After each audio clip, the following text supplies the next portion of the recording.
Welcome. In today's podcast, we'll be talking about Alan Gewirth with Deryck Beyleveld, who is Professor of Law and Bioethics in the Durham Law School, Durham University, UK, and until recently was also Professor of Moral Philosophy and Applied Ethics at the University of Utrecht in the Netherlands. He has published widely in criminology, numerous areas of the law, bioethics, and pure moral philosophy. He is best known for his work defending and applying Alan Gewirth's moral theory. Most recently, he is concentrating on comparing Gewirth's moral theory to Kant's. So with that, let's go to our question. Deryck, is there any reason that you think is particularly responsible for the resistance that many philosophers have to the idea that Gewirth has indeed shown that the PGC is the categorical imperative? Yes, thank you very much, Michael. There are a number of reasons why critics don't accept Gewirth's argument. But I think the biggest obstacle, at least from the perspective of non-communitarians and non-intuitionists, about which I'll have something very brief to say at the end, is adherence to Humean internalism. Now, Humean internalism is basically the view that only hypothetical imperatives can exist on the basis of the claim that a consideration can be a reason for action only if it necessarily motivates action, and only an agent's heteronymous desires can motivate an agent. And by this latter claim is meant that pure reason, which is presupposed by the idea of a categorical imperative, cannot motivate action by itself. As Hume puts it, reason by itself is blind. It needs something from outside of reason to direct it. Now, given this claim, Humean internalists can accept that an agent, whom I will call Agnes, rationally must accept, first of all, that she ought to defend her possession of so-called generic conditions of agency, GCAs, I will abbreviate this as, which are means necessary for her to pursue or achieve any purposes she might have. They are, as it were, prudentially necessary, instrumentally necessary conditions for her agency, regardless of her purposes.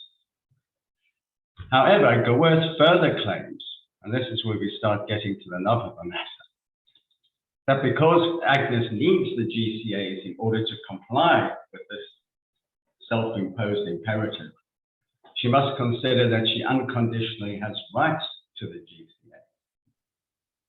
And thirdly, that because this entails that she must consider being an agent is the sufficient reason for having rights to the GCA, on which I refer those interested to Gewirth's argument from the sufficiency of agency on pages 110 to 111 of Reason and Morality.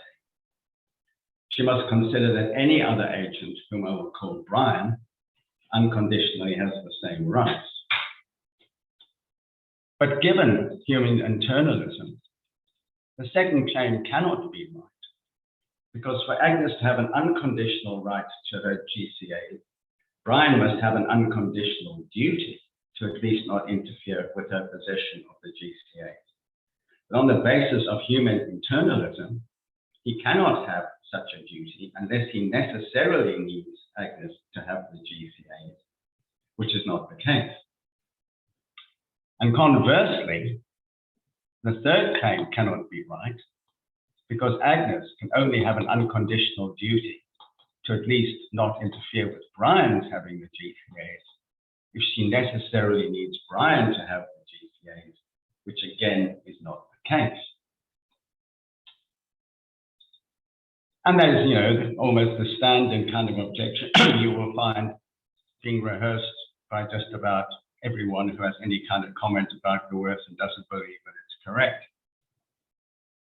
Now, the Gewirthian response to this is that the operative reason why Agnes rationally must, and I emphasize must, accept all three of these propositions is not that she necessarily needs the GCAs, but that she fails to understand what it is for her to be an agent if she does not accept them. thereby implying that she is not an agent, which is to say, in Gewirth's terms, it is dialectically necessary for her to accept these three propositions. This is because agents necessarily are subject to hypothetical imperatives. But the existence of a hypothetical imperative presupposes what I call the principle of hypothetical imperatives, or PHI, which is, if I need something X in order to do Y, then I must secure X or give up my pursuit of Y. The problem here for Humean internalists is that the PHI is not a hypothetical imperative. It's a dialectically necessary one. Now, the Humean riposte to this is that even if this is so, and it is, contradicting that one is an agent does not necessarily give one a reason to act. In other words, it does not necessarily provide a motivation to act. And some pundit, whose name I do not recall, once declared in writing, well, suppose that I want to murder someone in order to get $100,000. And you point out to me that I contradict that I'm an agent if I basically think this is an okay thing to do. Come on, what's the pain of contradiction? How is this going to stop me from doing this? Now, this is an incredibly stupid thing to say. It's completely irrelevant. This is because the idea that Agnes ought to do something, whether this is a categorical imperative or a hypothetical one, presupposes that she is able not to care about it sufficiently to be motivated to do it. It makes no sense to say you ought to do something if you necessarily have to do it, can't possibly not do it, or if you necessarily are going to do it and can't possibly not do it. And what this means is that the possibility of any imperative rests only on it not being impossible for Agnes to be motivated to comply with it. And as Kant famously argues in his groundwork, it is impossible to show that agents cannot be motivated by the mere idea that something is categorically imperative. The idea of which simply is that of a dialectically necessary one.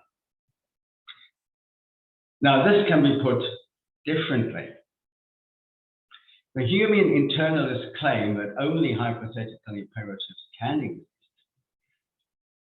presupposes that they do exist. Otherwise, there are no reasons for action at all, according to Humean internalists. But this presupposes that there is at least one categorical imperative, which is the PHI. And this renders Humean internalism not only false, but self-contradictory. And if anyone's really interested in this, and in particular about the way that Kant argues it, I refer them to my recent book with Marcus de Bell, The Sole Fact of Pure Reason, Kant's quasi-ontological argument for the categorical imperative, which was published by De Gruyter, Berlin in 2020.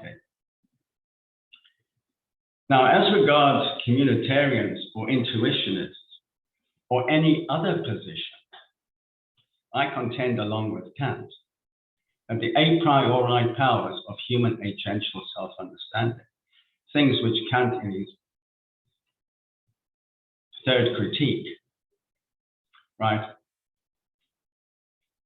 calls the powers of the sensus communis, which he says are understanding, judgment, and reason, are necessary to be able to think at all. They are things like having the power of imagination, having to be able to form a concept, having to be able to reason and to connect one idea to another. And these powers of the sensus communis are nothing other than the a priori powers of human agential self-understanding. self-understanding. And the implication of this is that dialectically necessary requirements must be accepted on pain of implying that it is impossible to think anything at all.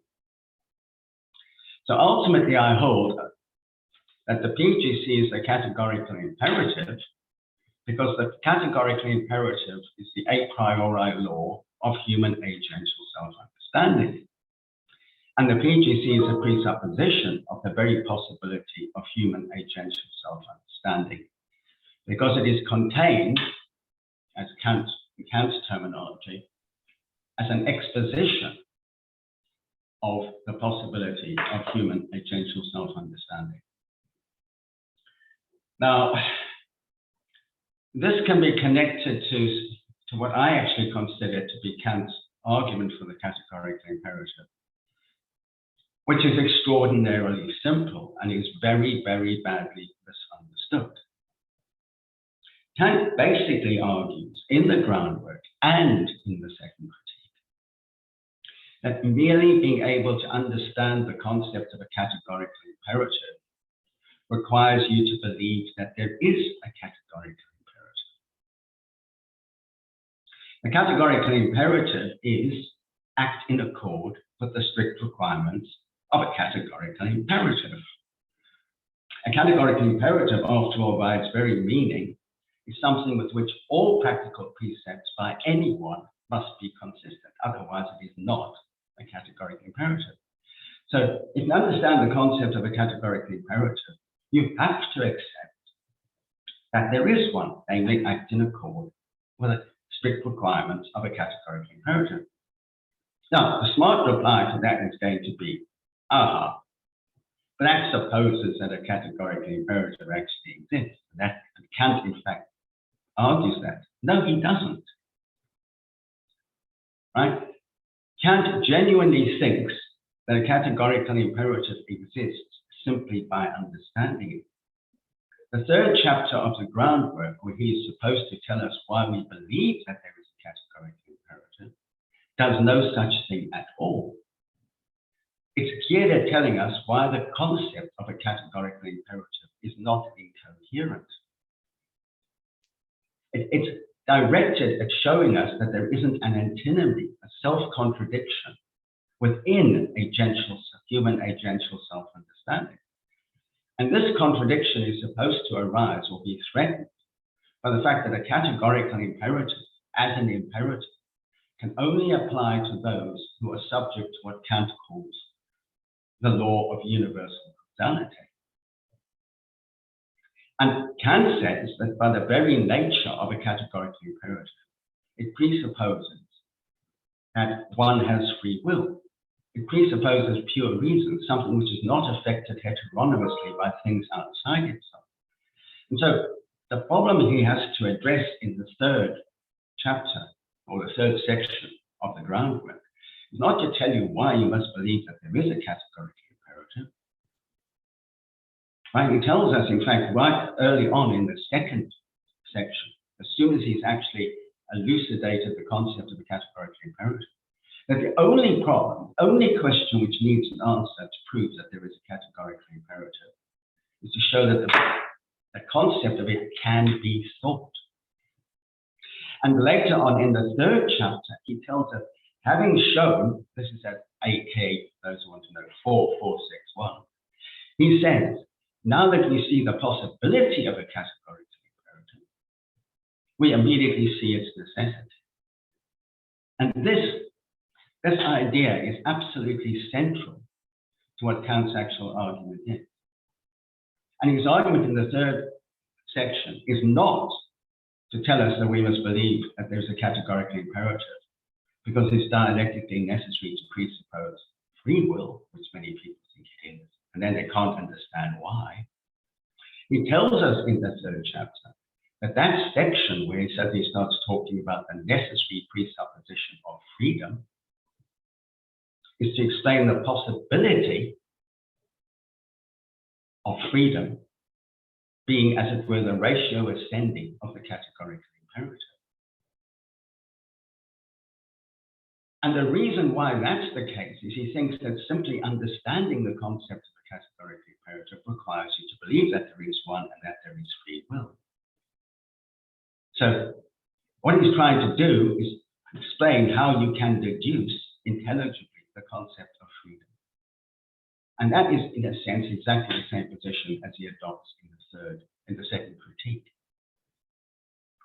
Now, the other objection which is going to come is to say, but okay, this is fine, but it's just empty, right? The idea of a categorical imperative is empty. But of course, the whole point of Kant in the second chapter of the groundwork is to tell us that if you understand the concept of a categorical imperative, you must accept that it has the various formulae that Kant assigns to it, just by the idea of a categorical imperative. And it's at this point that up to this point, I agree 100% with Kant. It's at this point that I start having a disagreement, and the disagreement is simply about that concept. I do not disagree that the formula of universal law is a formula for the categorical imperative. Where I disagree with Kant is that what he calls the formula, or what people call the formula of humanity, is to be interpreted in the way in which he does. The way in which it is to be interpreted is the PGC. And the reason for that is because the PHI, the principle of hypothetical imperatives, is, as it were, a presupposition of the formula of universal law. And for that, I mean, I won't have time to try, to say exactly why that's the case. But the difference here is around the question, for example, of whether suicide is permissible. So in Kant, you can kill yourself in order to save other people, but you're not allowed to do so for any personal self-interested motive because you're unhappy about living, you don't want to live anymore. So the default assumption, which is defeasible for Kant, is that you have a duty, a perfect duty, not to harm yourself physically, unless it's necessary to protect others from being killed. Or you could cut your arm off in order to save your life. But basically, you need a reason of that kind, referring to, as it were, the necessary conditions of agency of others to be able to harm yourself. In Gewirth, it's the other way around.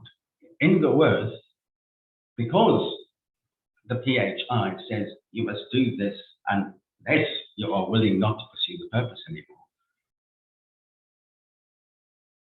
you can kill yourself if that's what you want to do, provided this doesn't, as it were, harm others in a disproportionate way against their will. And that's where I fundamentally disagree with Kant. I also have some disagreements, or rather questions, about the way in which Kant formulates free will, because he connects that to his views about God. And there he argues that one must have faith in God, whereas I would say, no, if you understand the reason why you must accept that you have free will and the nature of that, then at most you must hope that an omnipotent, perfectly good being exists. And you must, in fact, hope that such a being exists.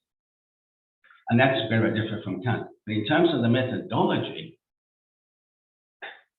the dialectically necessary method that Gewirth uses is exactly Kant's transcendental method. Dialectically necessary requirements are transcendently necessary presuppositions. There is no difference whatsoever. And I don't think either Gewirth understood this properly or Kantians understand this properly, which is why I say if you really want to, and you know I've held this view for some time now, if you really want to understand Gewirth, you've got to understand Kant's methodology. But if you're going to understand Gewirth, under Kant, you must understand Gewirth. And that's really the best I can do in a short period of time to answer your question. Thank you very much. Deryck, it's been very pleasant talking with you, and I hope this will stimulate some more thinking about both Kant and Gewirth. Thank you. Right, pleasure, Michael. So long. Cheers.